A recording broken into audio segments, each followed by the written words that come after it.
我们经常跟欧洲人说，双方的意识形态上的很多分歧都敌不过我们各自与美国之间的分歧，完全没有必要在现在各自都要与美国进行博弈的情况下，把我们的矛盾暴露在美国面前，以至于让美国对我们进行各个击破。亲爱的各位大家好，欢迎各位收看今天2025年5月27号星期二在雄黄播出的这节目视频。大家知道，中国和欧盟最近分别与美国谈妥了一个所谓的这个延缓美国对欧盟和对中国的贸易战的这么一个协议。这个中国是5月12号跟美国达成的，那么推迟90天或者暂缓90天。然后欧盟呢是在这个前几天这个也跟美国达成了，或者准确的说是美国宣布特朗普宣布说这个把对欧盟的征收高达50%的关税的这个事呢推迟到7月9号。换言之其实最近这段时间其实中欧双方程度不同的或者时长分别有所不同的都跟美国处于一个关税战的一个暂缓期。于是呢，双方要不要加强沟通，如何加强沟通，能不能协调，如何协调，就成了大家非常关注的一点。因为中美一个是美国是老大，中国是老二，中国和欧洲呢双方也各为非常重要的贸易伙伴，而且这个分别双方与美国也存在着千丝万缕的错综复杂的各种贸易关系。当然中欧之间也有很多同中有异的部分，坦率地讲也有很多分歧，甚至可以说是冲突。但是呢，在这种情况下，这个同无论如何应该要大于异，对不对？双方的协调无论如何从策略层面上对双方都是有好处的，这个是一个基本的战略思路这个现在邦的一下，最新我们知道消息说这个应该是欧方先宣布，然后中方目前还没有正式确认，说6月初的时候在巴黎要举行 WTO 就是世贸组织的商务部长会议，然后呢在这个过程当中呢，中国的商务部的部长和欧盟的他们也叫商务专员吧，就贸易和经济安全专员，其实就是欧盟的商务部长要在巴黎在这个开会的间隙当中要见面。那么这个可以说是一个乍一看是一个不起眼的消息，但其实背后的重要性非常重要，就是刚才我说的，至少在策略上，如果不能做到战略上，至少在策略上加强协调。当然最好在战略上也能够有所协调，最好。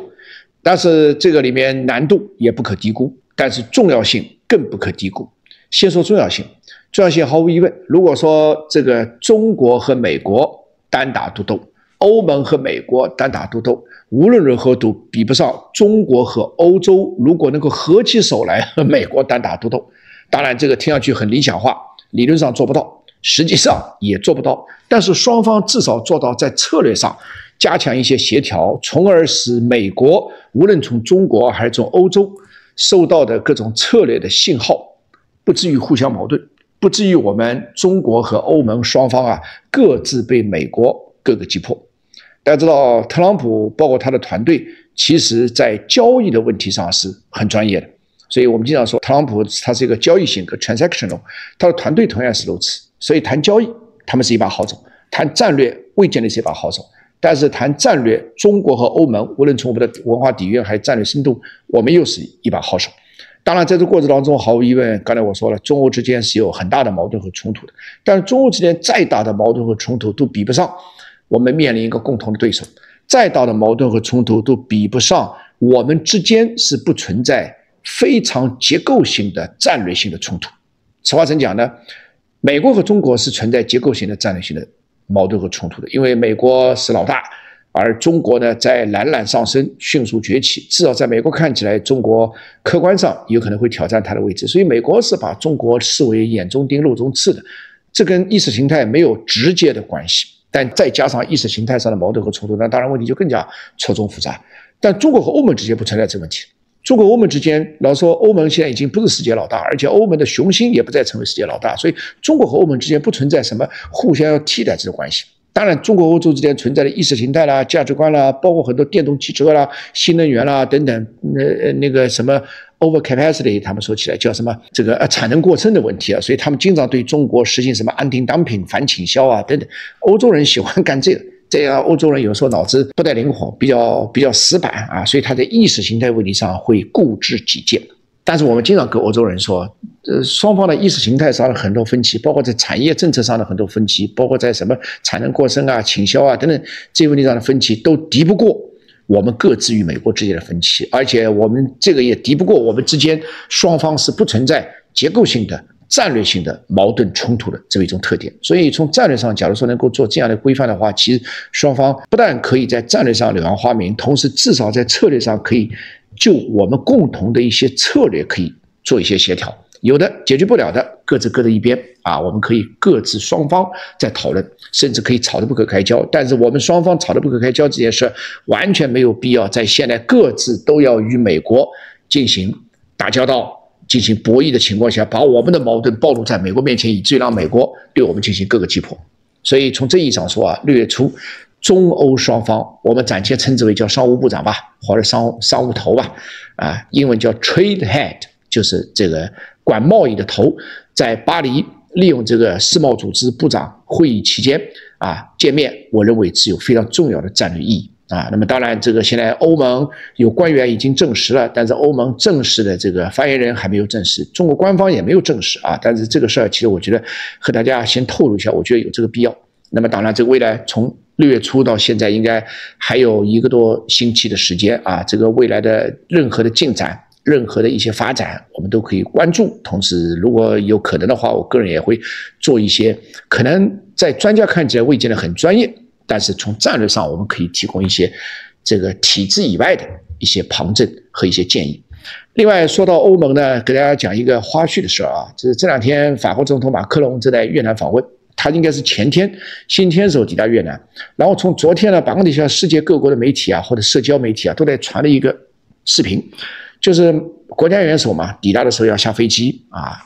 那边河内铺的红地毯。那么马克龙有一个心爱的妻子啊，叫 Brigitte Macron 啊，以前好像是他的中学老师啊，他的年纪也比他大很多。在下飞机的时候呢，这个从视频上看到他的太太穿的红衣服，用2个手啪的一些猛击马克龙的脸部，以至于马克龙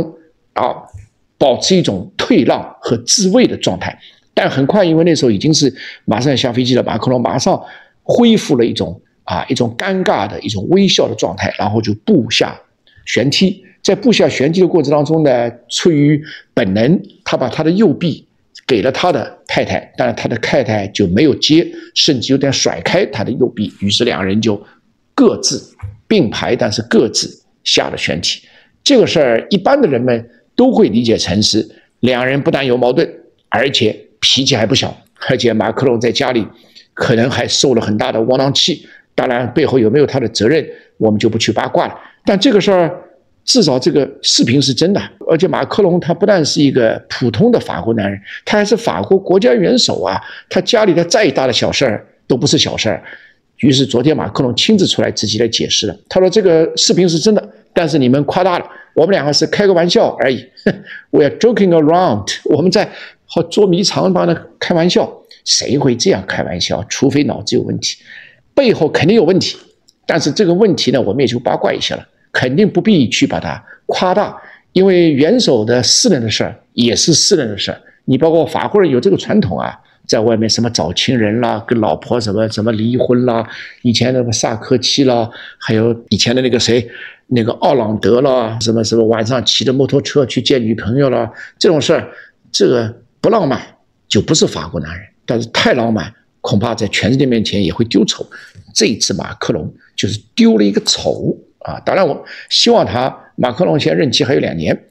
我想希望他家庭的这些事儿、感情的事儿不至于影响他决策，对吧？但这个事儿也跟大家说一下，和刚才我说的中欧之间的战略上的沟通协调没有任何关系，但只是最后供大家一乐而已。好，非常感谢各位的关注，明天同时间我们再见，谢谢大家。